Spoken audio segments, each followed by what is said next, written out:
పిట్ట గుర్రు పిట్ట తుర్రుమన్నది, పడవడింటి కాపురం చెయ్యనన్నది, అత్త తెచ్చిన కొత్త చీర కట్టనన్నది, మామ తెచ్చిన మల్లె పూలు ముడవనన్నది, మొగుడి చేత మొట్టికాయలు తింటానన్నది. నాన్న నాన్న నాకు కథ చెప్పవా? నాకు పనుందమ్మా, వెళ్ళి మీ అమ్మని అడుగు. అమ్మ అమ్మ నాకు కథ చెప్పవా? నాన్నకి అడిగితే పనుందన్నారు. మీ నాన్న ఎప్పుడు ఇంతే, సీఎం కన్నా ఎక్కువ పనులు. నాకు కూడా వంట రూమ్లో పని ఉంది, వెళ్ళి మీ నాన్నమ్మని అడుగు. మీ ఇద్దరు ఎప్పుడూ ఇంతే, కథ చెప్పరు, పాట పాడరు, పని ఉందని తప్పించుకుంటారు. నానమ్మ నానమ్మ నాకు కథ చెప్పవా? నాయమే నాయమే, నా బుజ్జి, నా బంగారం, పద వెళ్ళి పెరట్లో చెప్పుకుందా.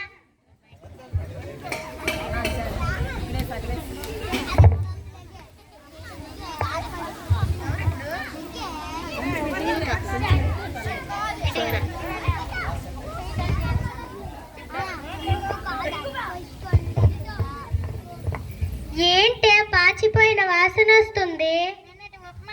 నిన్నటి ఉప్మా అండి, పడేయడానికి వెళ్తున్నాను. అంత ఎక్కువ ఎందుకు చేసావే?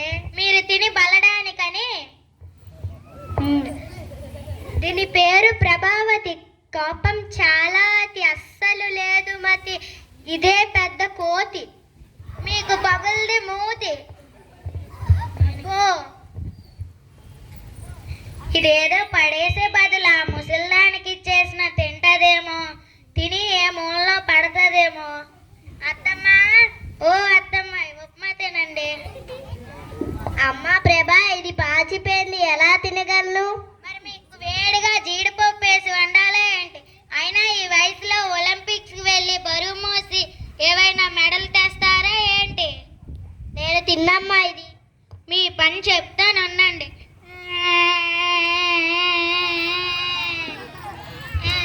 ఏమైందే? ఈ ఇంట్లో నేను వంటలు చేయలేక చచ్చిపోతున్నానండి. మీరు పొద్దున్న అనగా ఆఫీస్కి వెళ్తారు, పాప బడికి వెళ్తుంది. మీరు వచ్చినంత వరకు నేను మీ అమ్మ కింద సేవలు చేస్తూ కూర్చోవాలా? అంత పెద్ద సేవలేం చేసావే? మీరు చెప్తే గానీ అర్థం చేసుకోలేరా? సరే, ఇప్పుడు నన్ను ఏం చేయమంటావు చెప్పు. ఏదో ఒక మూలలో పడేయండి. ఈ వయసులో తను ఎక్కడికి వెళ్తుంది? మన ఊర్లో బోలెడు వృద్ధ ఆశ్రమాలు ఉన్నాయి కదా, అందులో చేర్చండి. ఇప్పుడే ఫోన్ చేయండి. సరే, చేస్తానులే.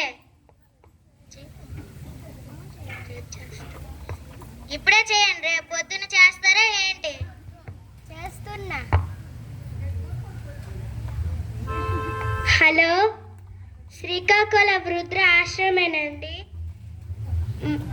ఒక ముసలావిడను మీ ఆశ్రమంలో చేర్చాలనుకుంటున్నాము. ఆవిడ మా అమ్మేనండి. ఏంటి, అనాథులు మాత్రమే చేర్చుకుంటారా? సరే అండి. ఏమన్నారు? అనాథులు మాత్రమే చేర్చుకుంటారా? అయితే వేరే ఊరికి ఫోన్ చేసి అనాథనే చెప్పండి. హలో, కడప వృద్ధాశ్రమేనండి. ఒక ముసలావిడను మీ ఆశ్రమంలో చేర్చాలనుకుంటున్నాము. ఆవిడకి ఎవరూ లేరండి. రేపు రమ్మంటారా? సరేనండి. ఈరోజే చెప్పండి. చెప్పడం కూడా సరిగ్గా చేత కాదు. చీచి. నాన్న నాన్న, నానమ్మని ఎక్కడికి తీసుకువెళ్తున్నారు? నీకు అవన్నీ వెళ్ళి నోరు మూసుకొని పుస్తకాలు తీసి చదువుకోపో. అమ్మ, నువ్వు కొద్దిసేపు ఆగు, నువ్వు చెప్పు నాన్న.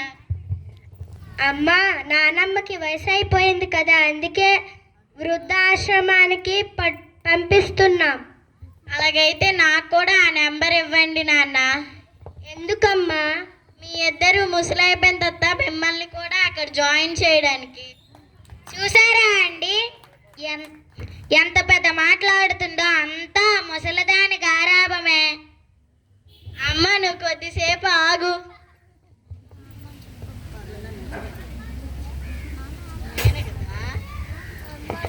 అమ్మ, నువ్వు పాచిపోయిన తిండి మా నాన్నమ్మకి ఇచ్చావే, అదేదో నువ్వు తినచ్చు కదా, లేదంటే నాన్నకి ఇవ్వచ్చు కదా, లేదంటే నాకు ఇవ్వచ్చు కదా. నానమ్మ అంటే నీకు అంత చిన్న చూపు ఎందుకమ్మా? అయినా నీ తెలివేటి వెళ్ళింది నాన్న. చిన్నప్పుడు నువ్వు నాకు చాలా ముద్దుగా చూసావు కదా, నానమ్మ కూడా నిన్ను అలాగే చూసుంటది కదా. మీ ఇద్దరికి కథలు చెప్పమన్నా పాటలు పాడమన్నా పనుందని తప్పించుకుంటున్నారు. నానమ్మ నాతో రోజు పాటలు పాడుతుంది, కథలు చెప్తుంది, నాతో ఆడుకుంటుంది. నానమ్మ వెళ్ళిపోతే నాతో ఆడుకోవడానికి ఎవ్వరూ ఉండరు. అందుకని నేను కూడా నానమ్మతోనే వెళ్ళిపోతా. అప్పుడు మీ ఇద్దరు హ్యాపీగా ఉండండి. ఇంత పెద్ద పెద్ద మాట్లాడు మమ్మల్ని బాధ పెట్టకమ్మా. మరి నువ్వన్నీ మాటలకు కూడా నానమ్మ అంతే బాధపడి ఉంటుంది కదమ్మా.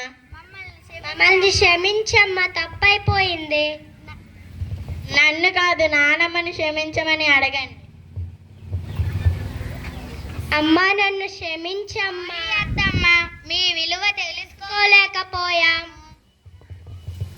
Very good, లగండి. క్షమించింది. ఎందుకంటే మా ముసలిది బంగారం.